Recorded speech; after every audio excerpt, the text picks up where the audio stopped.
Recommendations to be considered during storage and transport of bagged grain. Grain to be stored should be cleaned. When using a manual thresher, it is recommended to place a clean tarp on the floor to avoid the contact of grain with soil or dust particles.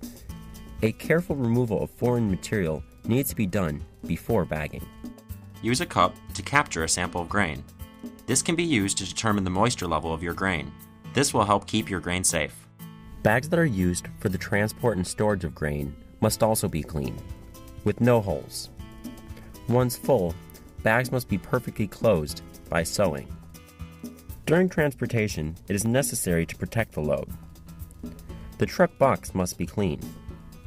Holes or cracks in the floor or on the rails should be repaired. Sharp or cutting surfaces that could puncture the bags as a result of movements and vibrations during the trip must be removed. Loads must be protected by covers or tarps that will prevent them from getting wet during rain. Any cracks and holes on the tarp should be repaired. This cover will also protect the grain from being attacked or contaminated by the action of birds, or simply from falling off the moving vehicle. One must install strips made of metal, wood, or bamboo on top of the box so that the tarp forms a cover that avoids the accumulation of water, which may eventually leak into the load. Covers must extend from the top of the load and cover 1/3 of the side of the truck box. The cover should be tied tightly to the grips on the rails with ties or straps. During the trip, one must make regular stops to check the status of the cargo and the tarp, and if necessary, rearrange the load and adjust the moorings of the tarp. The sacks or bags should be stowed indoors in a clean, well-ventilated, and closed premise. When using smaller storage outbuildings, which are usually located on farms, make sure that these are elevated from the floor area.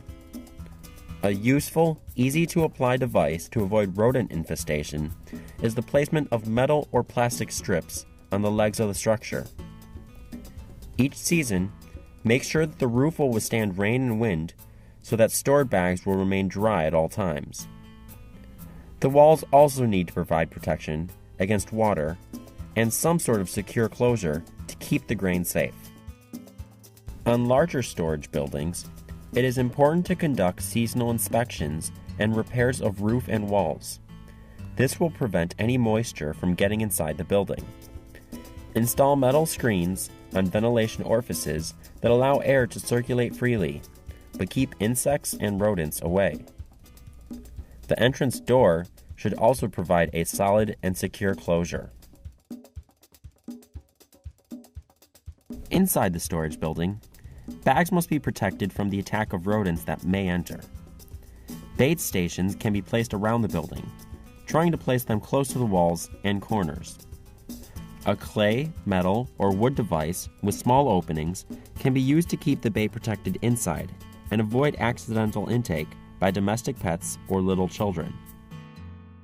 Grain bags must be stored over pallets or platforms, away from the moisture of the floor, and to allow air to circulate freely under the stored bags. These raised platforms can be made of wood, brick, tree branches, or metal. It is very important to consider the shape and arrangement in which grain bags are stored. Bags must be placed in a way that they will lock one to the other, and by doing so, the entire stack will be more stable and secure. The technique will be different if you use individual pallets or larger platforms, as shown in the animation. If individual pallets are used, it is recommended to stock no more than 8 layers in height. For larger platforms, the height could be more, when a stable configuration through the locking of bags in each layer was maintained.